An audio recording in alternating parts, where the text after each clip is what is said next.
wine. Love you. Like, nakita kong kakaiba dito. Sabi nyo sa akin, yung Costco nyo, merong ganito. Ang mura pa. Lulutuin na natin itong kakaibang nabili natin sa Costco. Welcome po sa Panlasang Pinoy. Sama ka na. Grabe, paborito ni Ivy Titik.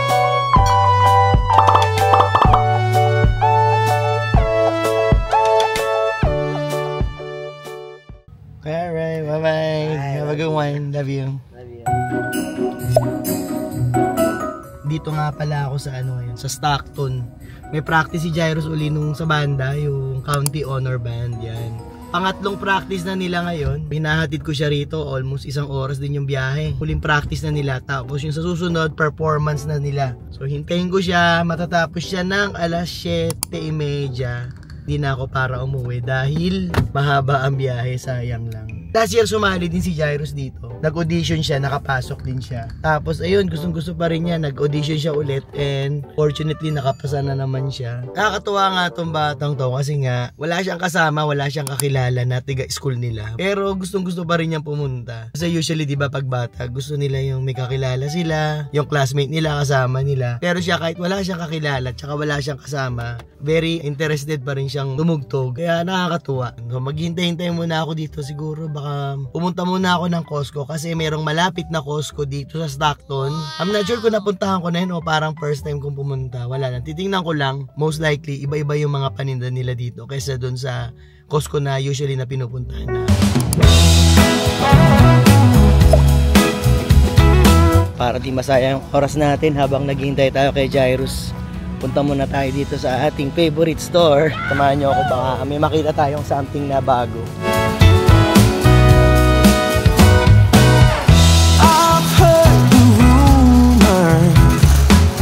I've heard the talk on the town.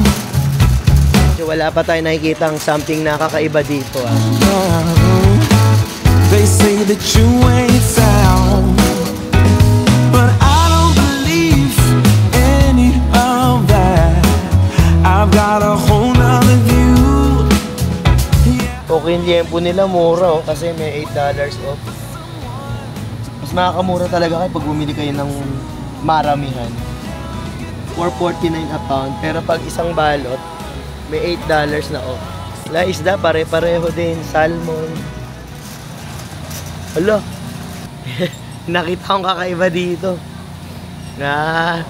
Sabi nyo sa akin, yung Costco nyo merong ganito.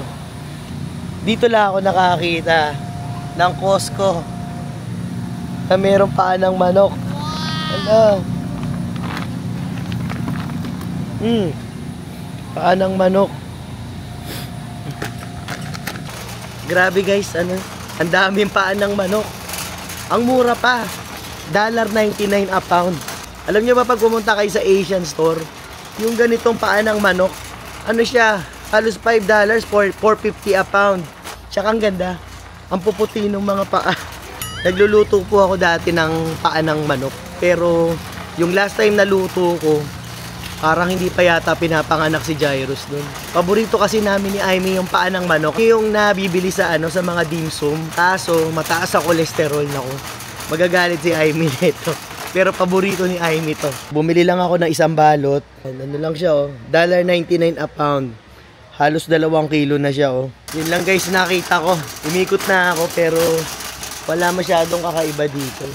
So kung naghahanap kayo, kung malapit kayo rito, dito sa Costco Stockton, ito, paa ng manok, $1.99 a pound, murang-mura. Pag pumunta kayo sa Asian store, ang mahal na ito.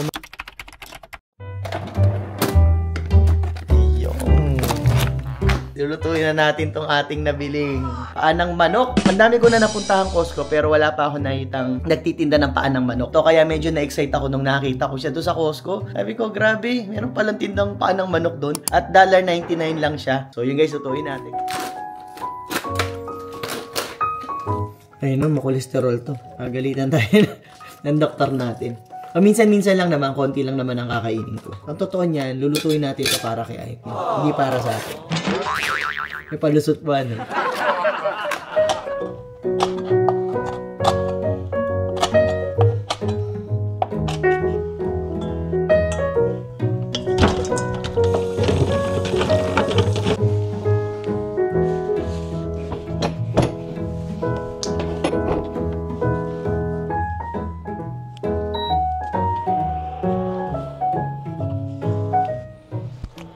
Ayun guys, welcome po sa Panlasang Pinoy. Dito tayo sa labas kasi magpipirito ako nitong chicken feet. Ilang beses na po ako nakapagluto nito, every time sa labas ko pinipirito kasi nga sobrang talsik talaga. Napainit ko lang tong mantika. Binilang ko siya 45 pieces. Pag pinipirito ko siya, kailangan konti-konti lang, siguro mga 5-6 na piraso at a time. Matalsik masyado. Tsaka para hindi lumamig agad yung mantika. Chicken feet? Yeah. Sabi ni Jairo, sitikman niya rin chicken feet. Ayan, meron pa ako ditong goggles, oh. Kasi nga matalsik, tapos naka long sleeve ako, magagloves pa ako. Hindi naman sa pagiging OA, kaya lang. Pag natalsikan kayo ng mantika, ang sakit tsaka ang tagal mawala nung peklat, diba? Nag-iingat lang tayo. 309, 310, yung malas.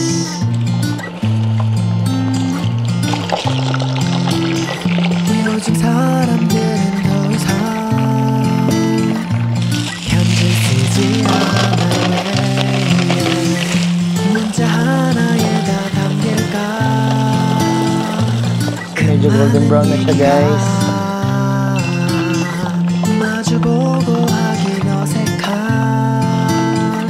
마음 하얀 종이 위에 So yun guys, habang nagluluto muna tayo, magsha-shoutout muna tayo ulit. Binabalikan ko lang yung mga nagpapa-shoutout sa akin nung last year pa. So susunod-sunurin natin. Kaya yung mga nagpapa-shoutout doon sa huling vlog natin, hintayin nyo lang yung yung mga susunod na vlog. So unang-una, shoutout kay Zita, Mama, and Dada. Sabi niya, lagi ko po kayo pinapanood sa mga vlogs nyo. Super galing ng editing. Napa-vlog din ako at andito din ako sa US, married to my American husband. Kaya nai-inspire ako the way you edit your videos. Ang hirap lang bigyan ng time ang pag-i-edit dahil may 1-year-old ako. Pa-shoutout naman po sa aming YouTube channel. Maraming salamat po. Yun, so shoutout sa'yo, Zita, Mama, and Dada. Nakita ko na rin yung channel nila dati. Actually, siya tsaka si Loving OZ. Pero yun, nabanggit mo siya. Pinapanood ko rin sila. Maraming salamat sa panonood. And totoo, ang hirap talaga mag-edit. Upload lang na upload. Maraming salamat sa panonood. Shoutout din pala kay Tyrell M. Ang sabi niya, hello Guzman family, new subscribe. Tayo pumuputok. New subscriber kami na family ko, RN din ako. And accountant naman ng wife ko, parang kayo ni Ate Amy. Nasa Nebraska kami, although plan din namin someday makapag-move sa California. Hesitant lang sa cost of living dyan. Gustong gusto ko pinapanood ng vlogs nyo kasi very down to earth kayo. And nakaka-relate kami. Ma-shoutout naman po, idol. Kita-kits sa Costco someday.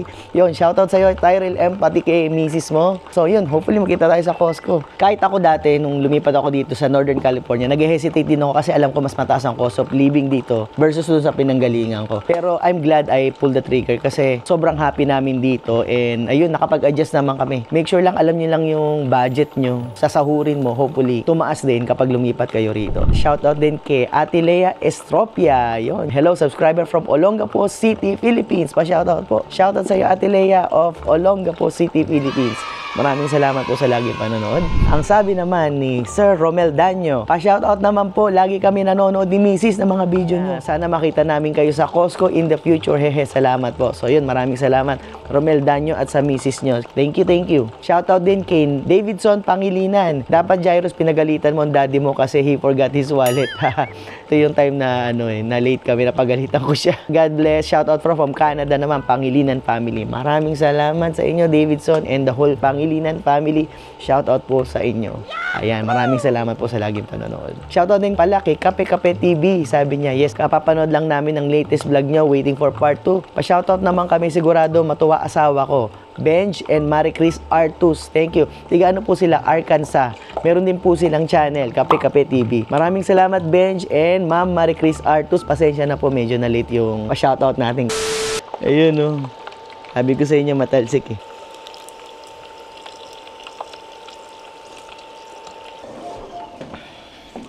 Aking napakasipag na misis. Ayan. Tuturo pa ng bata yan. So si Asha. Ang sipag naman ng bata, nag-aaral. What are you looking at? You, pretty girl. Habang nagtuturo sa bata, nag-aano pa ng breakfast namin. Ayun, alas 12 na kasi. Masarap pala magluto dito sa labas kasi maganda yung weather. Pero pag summer kasi sobrang init dito.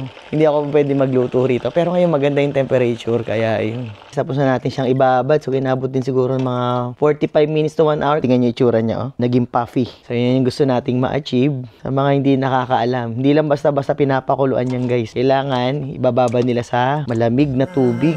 사랑해 좋아해 촌스럽지만 이렇게 고백해 없어도 난 지금 진지해 장난 아닌데 유치해 미안해 하지만 내 맘 You don't know 꾸며진 말들보다 더욱 소중한데 You don't know 서툰 고백이지만 받아줘 Cause you are my baby You are my baby.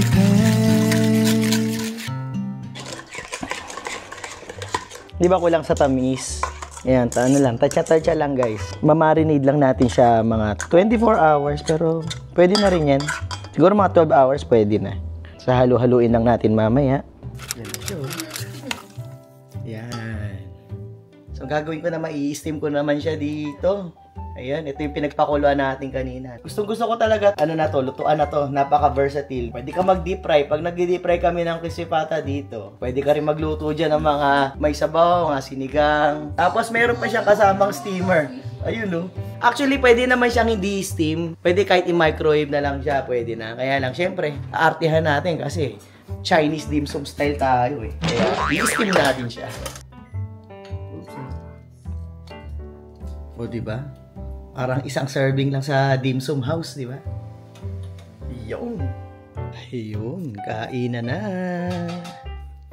Yung ating chicken. Daw kami ngayon. Tapos may soup. Tapos ito yung kay daddy, oh. Zucchini at broccoli. Ayun. Ang tanong lang, magugustuhan ba ng mga bata itong niluto nating paa ng manok? I want you to try it for me, please. Fine. Okay, thank you. Sabi niya, ayaw niya raw ng paa. Pero, willing naman siya subukan. Mami, bigyan mo nga si Asha ang paa. Subukan niya daw. Okay, give me chopsticks. Chopsticks daw, chopsticks. Tigam natin konti. Trust me. No. Oh, no. Trust me, this is... See? Kind of, but I don't like the smell. Oh. I mean, it's good, but I don't like the smell. Jairus. Jairus! Jadoy, kain na. No. Jairus. I'm not gonna eat this. Ayaw. Pero kumakain siya ng tofu. It's 3 out of 10. 3 out of 10. How about my soup? How about my soup? Mommy soup. Try mommy soup. Try mommy soup. Oh, okay. It's good. Ayaw, 3 out of 10 daw. 3 out of 10. Tingnan natin itong isa. Green onion. Yes. Be careful, ha? Try it if you like it.